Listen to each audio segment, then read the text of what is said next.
સંસ્કાર એ આપણી આંતરિક ડિઝાઇન છે. એ ડિઝાઇન જેટલી આપણે સારી સુંદર બનાવીએ એટલી આપણી આઉટપુટ પ્રોડક્ટ એટલે કે આપણું વ્યક્તિત્વ આપણું ચારિત્ર છે એટલું સુંદર દીપી ઉઠે. આપણને પણ જીવનનો સંતોષ થાય અને સમાજને પણ આપણે કોન્ટ્રીબ્યુટ કરી શકીએ. તો એ આંતરિક ડિઝાઇન માટે હવે પ્રયત્ન શું કરવો? હવે આપણે પ્રેક્ટિકલ વાત કરીએ. અત્યાર સુધી આપણે સમજણ સંબંધી વાત સમજ્યા. હવે એ સમજણ સુધી પહોંચવા માટે પ્રેક્ટિકલ છે. તો હંમેશા સંસ્કારની જ્યારે વાત આવે ત્યારે સવડા, ઉચ્ચ અને પવિત્ર વિચારો જીવનમાં કરવા. આપણે કોઈ પણ સંજોગોમાં હોઈએ, ધંધો બેસી ગયો હોય, ઘરમાં કંઈક વિવાદ ચાલતો હોય, બિઝનેસ પાર્ટનર સાથે કંઈક પ્રશ્ન થયો હોય, કોઈ દુઃખનો પ્રસંગ આવી પડે જીવનમાં, કદાચ સુખનો પણ આવી પડે, ધંધો પણ સારો ચાલે, કોઈ પણ નેગેટિવ કે પોઝિટિવ પરિસ્થિતિમાં એક પાક્કો નિર્ણય રાખો કે મારે વિચારો તો સવડા, ઊંચા અને પવિત્ર જ કરવા છે. આ મારું જીવન સુખી જીવન માટે પ્રથમ અગત્યની વાત છે કે મારા વિચારો હંમેશા સવડા, ઊંચા અને પવિત્ર હોવા જોઈએ. કારણ કે એમાંથી શબ્દ, એમાંથી પ્રવૃત્તિ એ જન્મે છે. જો પ્રમુખ સ્વામી મહારાજ ફક્ત 5 ધોરણ ભણેલા હતા, સામાન્ય ગામડામાં એમનો ઉછેર થયો, એક ખેડૂત પરિવારમાં. અંગ્રેજીનું એક વાક્ય બોલી ના શકે, forget English, not even Hindi. Hindi ભાષાનું પણ એક વાક્ય ના બોલી શકે.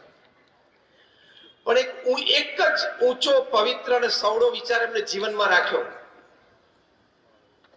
બીજાના સુખમાં આપણું સુખ, બીજાના આનંદમાં આપણો આનંદ, અન્યની પ્રગતિમાં આપણી પ્રગતિ, અન્યના ઉત્કર્ષમાં આપણો ઉત્કર્ષ. આ સર્વોચ્ચ કક્ષાનો પવિત્ર અને સવડો વિચાર છે. તો આપણે વાત કરીએ પ્રમાણે એમાંથી કેટલી બધી પ્રવૃત્તિઓ જન્મી કે Pramukh Swami Maharaj was a one man organization. એક વ્યક્તિ સંસ્થા હતા. અંગ્રેજીમાં કહેવત છે કે the organization is a length and shadow of its leader. એટલે કે સંસ્થા શું છે? પોતાના નેતાનો એક લાંબો પડછાયો. એ પ્રમુખ સ્વામી મહારાજના જીવનમાં આપણે જોયો કે બીએપીએસ સંસ્થા એ પ્રમુખ સ્વામી મહારાજનો લાંબો પડછાયો. કારણ કે એકલા હાથે એમણે આ સંસ્થાનો જે વિકાસ કર્યો, અને સંસ્થાના વિકાસ પાછળનો મુખ્ય હેતુ તો સમાજનો ઉત્કર્ષ હતો. એ સંસ્થાનો વિકાસ અને સમાજ ઉત્કર્ષ એમણે કર્યો, એની પાછળ એમનો આ વિચાર અને આ ભાવના હતી, આ સંસ્કાર હતા એમના કે બીજાના સુખમાં આપણું સુખ, બીજાના ઉત્કર્ષમાં આપણો ઉત્કર્ષ, અન્યની પ્રગતિમાં આપણી પ્રગતિ. એ વિચાર હતો, એ ભાવના હતી, એટલે કે સંસ્કાર એમના હતા. તો એમાંથી પ્રમુખ સ્વામી મહારાજે 45 વર્ષના પોતાના ગુરુપદમાં 1300 સંસ્થાઓ, 1300 હોસ્પિટલ, હોસ્ટેલ, સ્કૂલ, કોલેજ, હરિમંદિર, મંદિર, અક્ષરધામ એમણે બનાવ્યા. 45 વર્ષમાં 1300 એટલે દર 15મા દિવસે એક સમાજ સેવા સંસ્થાની ભેટ પ્રમુખ સ્વામી મહારાજે સમાજને આપી. Every 15th day. તમે ખાલી વિચાર કરો, દર 15મા દિવસે એક જમીન સંપાદન થવી, એ જમીન લોકલ ગવર્નમેન્ટ બોડીઝમાં લીગલી ક્લિયર થવી, બીએપીએસ સંસ્થાના ટ્રસ્ટી બોર્ડમાં નક્કી થયું કે ત્યાં શું કરવું છે, હોસ્પિટલ, હોસ્ટેલ, સ્કૂલ, કોલેજ, મંદિર, વોટએવર. બીએપીએસ એક એનપીઓ છે, નોન પ્રોફિટ ઓર્ગેનાઇઝેશન, એટલે ફંડ્સ ચેરિટીના રૂપમાં સમાજમાંથી રેઝ થવા. આ બાજુ આર્કિટેક્ટ નક્કી થાય, પ્લાન્સ ડિઝાઇન કરે, એ પણ લોકલ ગવર્નમેન્ટ બોડીઝમાં પાસ થવા. ટેન્ડર્સ ડિશ આઉટ થાય, ટેન્ડર પાસ થાય, ખાતમુહૂર્ત થાય, 2-5 માળની ઇમારત બંધાઈ જાય, એમાં 2-5 નિષ્ઠાવાન સમર્પિત સ્વયંસેવકો સંચાલન માટે જોઈએ મળી જવા, બીજા 10, 15, 25 જણાનો સ્ટાફ મળી જવો, એ સંસ્થાનો ઉદ્ઘાટન સમારોહ યોજાવો અને એ સંસ્થાને સમાજની સેવામાં મૂકી દેવી. આ જમીન સંપાદનથી માંડીને સંસ્થાને સમાજની સેવામાં મૂકી દેવી, એ જે આખી વાર્તા એ દર 15મા દિવસે પ્રમુખ સ્વામી મહારાજે 45 વર્ષ સુધી પૂરી કરી.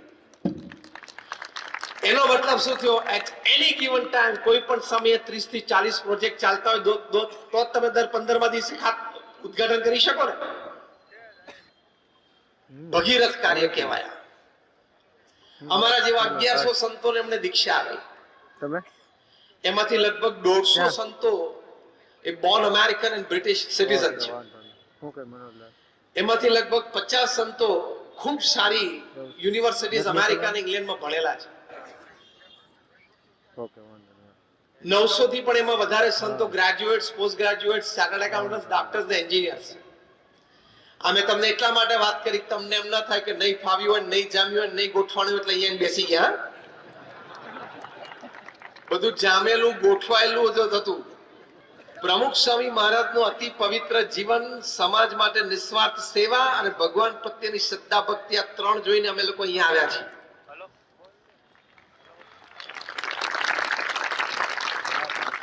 સાથે 80,000 નો વોલેન્ટિયર ફોર્સ ઉભો કર્યો. દુનિયાના 18,000 ગામો અને શહેરોમાં 60 દેશોમાં જાતે વિચરણ કર્યું. 7.5 લાખ પત્રોના લેખિત જવાબ આપ્યા. એટલે કે રોજના 50 કરતા પણ વધારે પત્રોના એમણે લેખિત જવાબ આપ્યા. અને 3.5 લાખ ઘર, ઓફિસ, ફેક્ટરી કે દુકાનમાં પધરામણી કરી. આ બધા જે તમે આંકડા સાંભળ્યા ને, આ બધા જ આંકડા એમના જીવનમાં 51 વર્ષની ઉંમરના પછીના છે, યુવાનીના નથી. From his age of 51 to 95, 51 વર્ષની ઉંમરે બૌદ્ધા રિટાયરમેન્ટ વિચારો શરૂ થઈ જાય. જ્યારે દુનિયા રિટાયરમેન્ટ નો વિચાર 51 વર્ષે, ત્યારે પ્રમુખ સ્વામી મહારાજે પોતાની કારકિર્દી ચાલુ કરી અને પછી આ સર્જન એમણે કરી. આ વાત આપણે એટલા માટે કરી કે આપણે જે મુખ્ય વાત સમજીએ છીએ કે સંસ્કાર સંબંધી સૌડો વિચાર, ઊંચો વિચાર અને પવિત્ર વિચાર હોય તો કોઈ વ્યક્તિ ક્યાં સુધી પોતાનું જીવન તો સુખી કરી શકે, ધન્ય કરી શકે, જે પ્રમુખ સ્વામી મહારાજે કર્યું. હજારોના જીવનમાં એ ધન્યતા બક્ષી શકે. કયો વિચાર સંસ્કારની દ્રષ્ટિએ પ્રમુખ સ્વામી મહારાજના હૃદયમાં સ્થિર હતો? બીજાના આનંદમાં, બીજાના ઉત્કર્ષમાં, અન્યની પ્રગતિમાં. આ વિચાર સંસ્કાર સંબંધી છે. એટલે આટલો વિચાર તમે આજે બોલ્યા છો, રોજ સવારે ઉઠીને આ વિચાર બોલજો. પૃથ્વી ઉપર 8 અબજની વસ્તી થવા આવી છે. આ વિચાર જો બધા રાખે તો પૃથ્વી સ્વર્ગ તુલ્ય થઈ જાય, એટલી તાકાત પ્રમુખ સ્વામી મહારાજના વિચારમાં છે. એટલે હું બોલાવું એમ મારી સાથે બોલજો, કારણ કે આ વિચાર આપણે દ્રઢ કરવાનો છે. બીજાના સુખમાં, હું બોલાવું એમ જ બોલજો. બીજાના સુખમાં આપણું સુખ, બીજાના ઉત્કર્ષમાં આપણો ઉત્કર્ષ, અન્યની પ્રગતિમાં આપણી પ્રગતિ. જો આ વિચાર છે એ આપણું જીવન સુખી કરી શકે. આમાં કઈ આપણે કોઈને આપણું બેંક એકાઉન્ટ આપી દેવાનું નથી. આમાં કોઈને આપણા ઘરમાં 3 BHK માં રહેતા હોય તો એક બેડરૂમ કોઈને કાઢી આપીને એને મફત રહેવા માટે મૂકી દેવો, એવું નથી. કોઈનું ખરાબ અહિત ન ઈચ્છવું, ત્યારથી માંડીને અનુકૂળતાએ સમયે અન્યને મદદરૂપ થવું, એ સંબંધી વાત છે. પ્રમુખ સ્વામી મહારાજને એક પ્રસંગે કોઈએ પૂછ્યું કે કયો વિચાર તમારા મનમાં હંમેશા રહે છે? એમણે કહ્યું કે જે વિચાર મને ક્યારેય નથી આવ્યો, હું કહું, that was more interesting. પ્રમુખ સ્વામી મહારાજ બોલ્યા, કોઈનું પણ અહિત થાય એવો વિચાર મને જીવનમાં ક્યારેય નથી આવ્યો. આ સંસ્કાર કહેવાય. અને આમે કદાચ આપણે કોઈનું અહિત ઈચ્છીએ તો આપણું ઈચ્છવાથી તો થવાનું નથી એનું. હા કે ના? કોઈના પ્રત્યે ઈર્ષ્યા રાખીએ તો એનું અહિત થવાનું છે? નથી થવાનું. તો આપણે શું કામ એવા એટીટ્યુડથી જીવવું? આપણે એટીટ્યુડથી ના જીવીએ. એની મહેનતનું, એના નસીબનું અને એની ઉપર થઈ જે ભગવાનની કૃપા, એનું એ ફળ ભોગવે છે. મારા નસીબનું, મારી મહેનતનું અને મારી ઉપર ભગવાનની કૃપા અને પ્રારબ્ધ એનું હું ભોગવું છું. He is he, I am I. That is the attitude. Simple. તો કોઈ ઈર્ષા ભાવ નથી, કોઈના પ્રત્યે કોઈ અહિતની ભાવના નથી. આને સંસ્કાર કહેવાય. તો વ્યક્તિનું જીવન સુખી થાય. તો આવા ઉચ્ચ વિચારો આવા મહાપુરુષો પાસેથી શીખવાના. એમાંથી આપણા વર્તન અને અભિગમ ઘણા. જે આપણે પરિસ્થિતિ અને સંજોગોની વાત કરતા હતા. પ્રમુખ સ્વામી મહારાજ એક વખત ત્યાં અમેરિકામાં ન્યુયોર્કમાં હતા.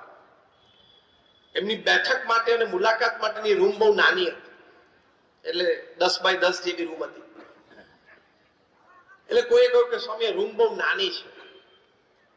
પ્રમુખ સ્વામી મહારાજ સ્પોન્ટેનિયસલી બોલ્યા કે નાની રૂમ સારી, પાવર ઓછો બળે. એક જ અઠવાડિયા પછી પ્રમુખ સ્વામી મહારાજનું વિચરણ હતું કેનેડામાં. ત્યાં આ બાંધકામ લેટેસ્ટ થયેલું, એટલે સ્પેશિયસ રૂમ હતી, એટલે વધારે લોકોને મુલાકાત માટે બેસી શકાય. એટલે પેલી વ્યક્તિએ કીધું સ્વામી આવી મોટી રૂમ સારી. પ્રમુખ સ્વામી મહારાજ કે આ મોટી રૂમ સારી, વધારે લોકો આવીને બેસી શકે. નાની રૂમ પણ સારી, પાવર ઓછો બળે. મોટી રૂમ પણ સારી, વધારે લોકો બેસી શકે. સકારાત્મકતા સંજોગોમાં એનાથી જીવન સુખી થાય છે, વ્યવસ્થાથી નહીં. કોઈ પણ સંજોગો અને પરિસ્થિતિમાં સકારાત્મકતા જોઈએ. If there are 10 reasons you want to curse something, there are 10 reasons you can bless. કોઈ પણ સંજોગ અને પરિસ્થિતિને ગાળ દેવી હોય તો 10 કારણો છે, અને એ પરિસ્થિતિમાંથી શીખી લેવું હોય તો પણ 10 કારણો છે. Choice is yours. Make a wisdom-filled choice.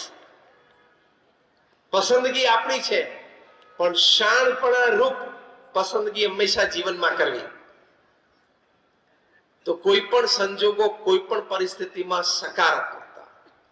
એટલે મોડર્ન મેનેજમેન્ટની દ્રષ્ટિએ એક વાત શીખવાડવામાં આવે છે કે પ્રોસ્પેરિટી થિંકિંગ હંમેશા રાખવું, પોવર્ટી થિંકિંગ ના રાખવું.